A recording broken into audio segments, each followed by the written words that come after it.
Je peux les applaudir.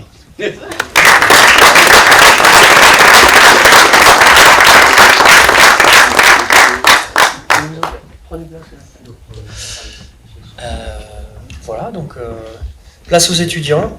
Comment faire le pont avec ce qui vient d'être dit? Eh ben, on l'a vu, on est beaucoup, nous, acousticiens, dans nos projets urbains, bétonnés, etc. Et on commence à prendre considération de ces sujets écologiques, bioacoustiques, etc. Donc, au pont entre les deux, on a les aménagements urbains. Donc je laisserai Stéphane faire le lien entre les aménagements urbains et pourquoi ces étudiants sont là. Voilà, donc l'urbanisme et l'aménagement. Alors juste un petit mot pour vous dire. Pardon. Ah oui, il faut que je reste au truc. Ouais, j'ai un peu de mal à pas bouger. Je vous rappelle qu'au sein du GIAC, depuis pas mal d'années, mais surtout ces dernières années, on cherche à faire connaître nos métiers le plus tôt possible aux élèves et aux futurs étudiants. Et on cherche aussi à développer la formation de jeunes étudiants à nos métiers. Et donc, et ça va un peu tous azimuts. Et il se trouve que dans ce Smart Power, faire connaître nos métiers et s'intéresser au sonore d'un point de vue large, c'est toujours utile. Et c'est un peu dans ce cadre-là que le GIAC est partenaire de la Semaine du Son. Donc c'est ça que je voudrais introduire d'abord. En fait, l'association La Semaine du Son, qui a été développée par un de nos confrères au GIAC, Christian Hugonnet, bon, son nom m'échappait, Christian Hugonnet, donc en 98, donc ça remonte à longtemps. Et cette association cherche à développer et à faire comprendre l'importance du sonore dans nos vies. Et il a retenu 4 ou 5 thèmes transversaux là-dessus. Un qui est lié au fait que le son a une importance fondamentale sur notre santé et la santé auditive en particulier. Son rôle dans l'acoustique et l'environnement sonore de tout un chacun et de la biodiversité. Il a aussi un thème sur l'enregistrement, la reproduction, la relation image et son et les expressions musicales et pédagogiques. C'est dans le cadre du deuxième aspect que le GIAC, dont notre président est administrateur de cette association, Nicolas Loudis, que je me suis intéressé à la Semaine du Son à travers la participation à un concours qui est destiné à des jeunes étudiants qui sont au moins en troisième année et au-delà de ça dans leur parcours pédagogique. Et ce concours qui est organisé dans le cadre de la Semaine du Son consiste à donner un thème à des étudiants. Il a été développé par deux professeurs d'architecture, l'une à Lyon, Cécile Regnault, et l'autre à l'école d'architecture de Versailles, Gilles Pathé. Et ils ont chaque année, ils lancent un thème de concours sur le sonore à destination d'étudiants, et on aurait souhaité, à un moment on a réfléchi à comment essayer d'associer à ces concours des ingénieurs acousticiens. Ça a l'air un peu compliqué, mais ça va commencer à prendre, et en tout cas vous allez voir, il y a des designers qui sont donc plutôt côté technique. Et l'idée étant, réfléchissez au son et proposez-nous des sujets qui nous font changer un peu d'échelle. Et donc cette année, Le concours s'appelait Point d'ouïe et mobilier d'écoute.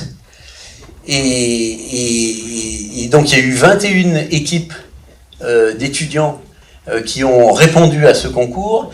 Et je faisais partie du jury. Et parmi les équipes qui ont été primées, j'ai pas retenu le lauréat, j'ai retenu la deuxième équipe, parce que vous allez voir, leur travail m'a beaucoup fait penser à un peu notre approche que nous on peut avoir, et ils nous proposent quelque chose qui peut être inspirant. Voilà. Alors qu'est-ce que je fais sur scène? Vous le verrez, le projet est strasbourgeois, et je suis donc de Strasbourg, et donc je suis humblement... voilà, je me suis engagé à les aider, à les accompagner sur ce sujet-là, c'est pour ça aussi que je suis là. Mais on va commencer par les laisser se présenter, eux simplement. Pas tout de suite le projet, ensuite on va vous présenter le projet puisqu'il y a une vidéo de présentation, et ensuite ils parleront davantage de leur projet en détail. Je vous en prie.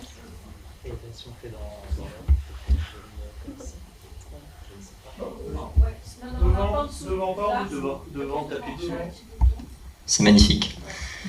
Je m'appelle Philippe Millon, j'ai toujours du mal à définir ma pratique.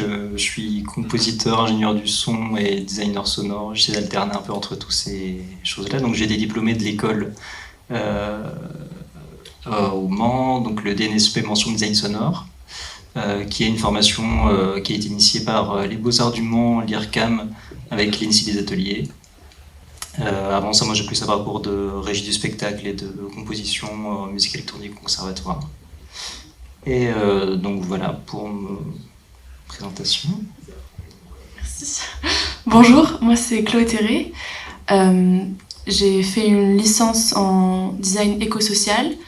Pour vous expliquer un petit peu le concept, c'est un design qui se veut un peu à l'opposé du design industriel, qui serait fait pour répondre à un problème en grande ampleur de manière répétitive, et c'est se focaliser sur des cas de figure qui sont plus spécifiques aux minoritaires, et regarder comment s'approcher de ça en mettant des questions écologiques et sociales au centre. Et en ce moment, je fais un master en géodesign aux Pays-Bas.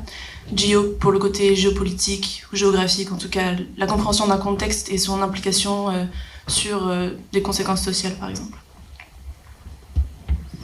Bonjour, je m'appelle Khouloud Benzarti, je suis designer. J'ai fait une formation de design industriel au début, une licence, et par la suite j'ai rejoint la formation de design éco-social avec Chloé. Et actuellement, je viens d'être diplômée de l'école d'art et de design de Angers, d'un master qui s'appelle BAD. C'est une option de design, mais qui relie un peu plusieurs disciplines. Et c'est vraiment très ouvert à d'autres disciplines. Et BAD aussi, c'est par rapport... c'est bad design, dans le sens où c'est le contraire de good design. C'est vraiment une position assez critique par rapport à ce qu'on produit. Voilà. Bonjour, je m'appelle Aïfa Mahmoud. Je suis architecte urbaniste de formation. J'ai fait mes études d'archi à l'ENO à Tunis et mon M2 en urbanisme et aménagement, master ASPU, architecture, structure et projets urbains à l'INSA et l'INSAS de Strasbourg. Et je suis ingénieure d'études dans un projet de recherche Interreg qui s'appelle Climability Care à l'INSA de Strasbourg aussi. Donc voilà. Voilà, sans plus attendre, si ça fonctionne.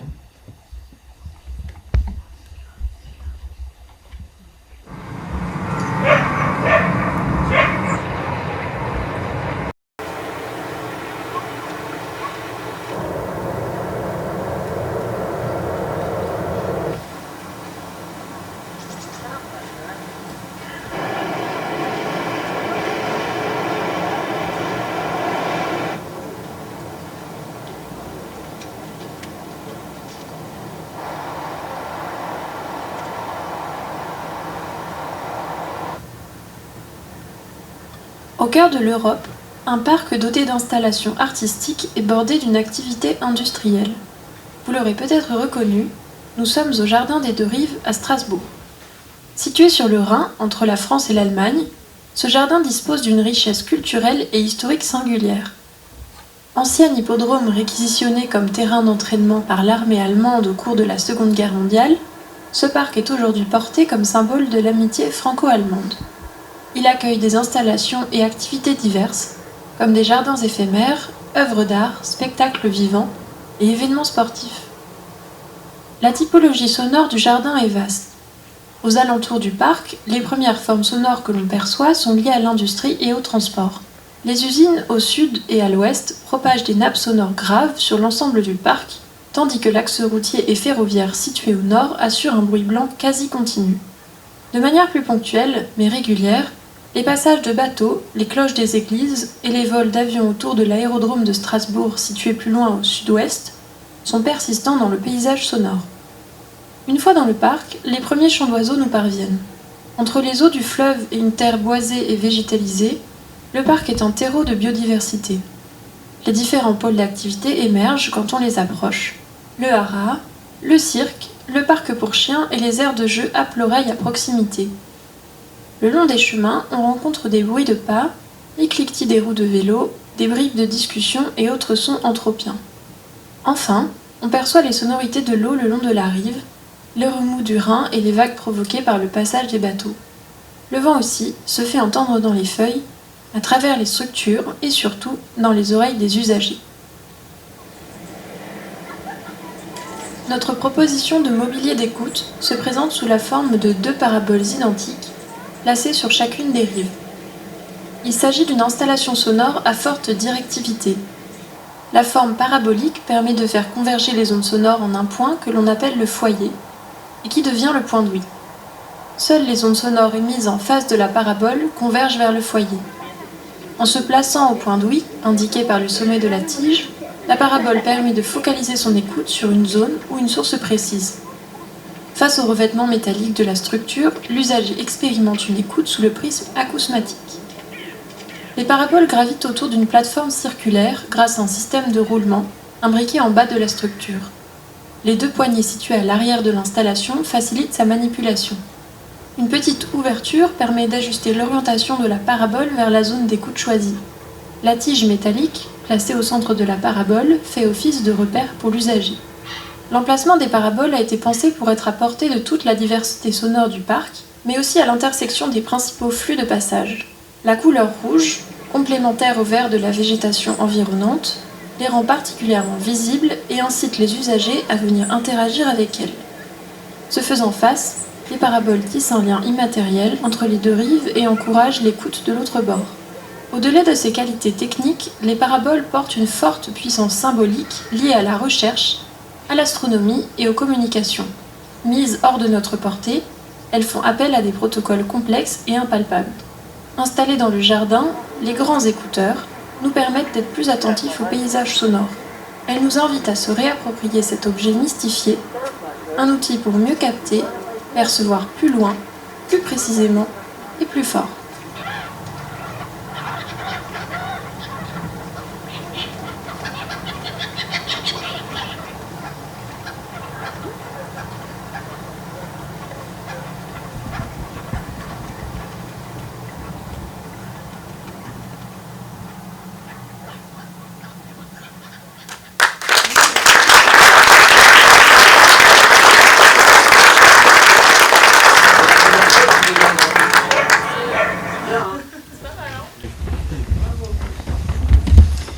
Félicitations à eux. En introduction, j'ai pas été très bon pour faire le lien, mais là, je pense que ça parle à tout le monde. Moi, je pense qu'on peut les applaudir encore une fois, juste pour le fait que ce ne sont pas des acousticiens et on est pleinement dans la bioacoustique, dans l'écoute et dans l'acoustique urbaine. Donc, bravo à eux pour ça.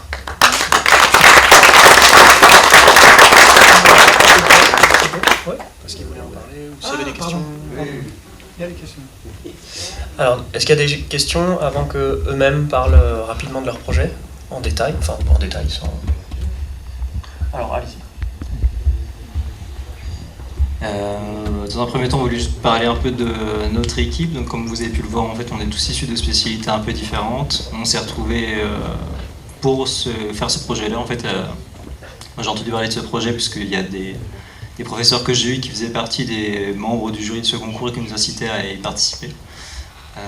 Et donc je m'étais mis en tête de participer à ce concours, et c'est comme ça que j'ai rencontré Rouloud par le biais d'une amie qui a aussi connaissait Chloé et Haïfa, et c'est comme ça qu'on s'est rencontrés autour de ce projet. Et qui ont trouvé allier bien nos différentes spécialités, moi qui faisais peut-être plus référence sonore, Haïfa qui a vraiment ses compétences très chouettes au niveau de l'architecture et très technique, et Chloé et Rouloud qui avait ce parcours plus design, et par exemple Rouloud aussi qui a fait les animations 3D, chose dont nous sommes absolument incapables. Je sais pas si Chloé tu veux parler de Jardin et de Rive et du choix.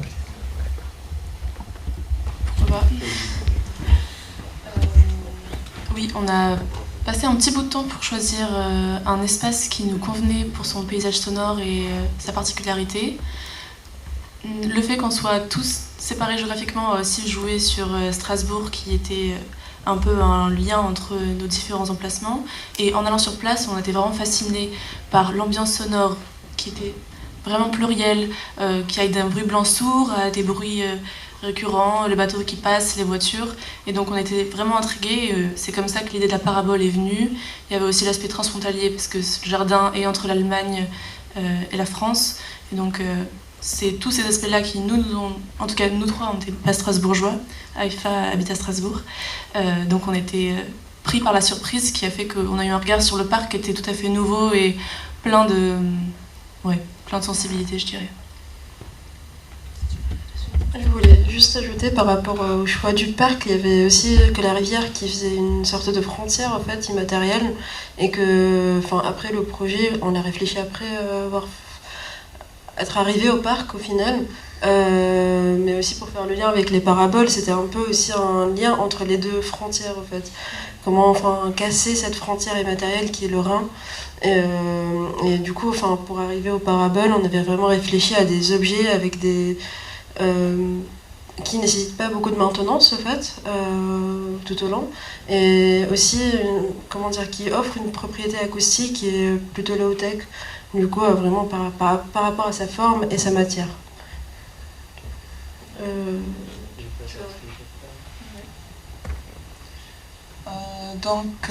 On a voulu étudier la communication entre les deux rives, le rive allemand et le rive français, Strasbourg et Kehl. Donc on voudrait bien faire des tests acoustiques pour établir la portée du dispositif des différents contextes d'usage et expérimenter différentes dispositions de paraboles aussi. Donc on va faire des tests sur place pour faire des expérimentations. Et on voudrait bien réaliser le parabole, donc on voudrait bien faire une collaboration avec des acteurs à Strasbourg ou bien dans le Grand Est. Aussi, on voudrait bien trouver et acter des ressources ou des financements. Donc on est en train de chercher une structure pour faire notre projet peut-être en 2026. Et l'implantation sur site, dialogue avec les collectivités locales françaises et allemandes, donc pour réaliser le projet en 2026, comme j'ai dit avant. Ouais, parce que c'est différent, les réglementations aussi, c'est différent côté allemand et côté français. Du coup, on va contacter l'Eurométropole et aussi le côté allemand pour réaliser le projet. Par rapport au test acoustique, il faut savoir qu'entre la rive allemande et française, il y a 200 mètres d'espace utilisé par le Rhin. Donc on a des questionnements sur est-ce qu'une communication entre les deux paraboles pourrait être possible, avec tout l'air qui passe et puis tous les mouvements entre les deux berges.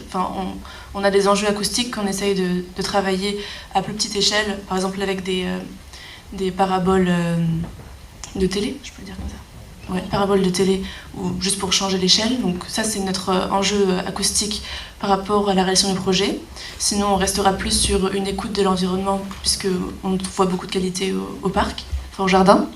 Et après, pour la collaboration, on est en train de se monter en association et on sait qu'on va devoir pallier acteurs peut-être publics et privés.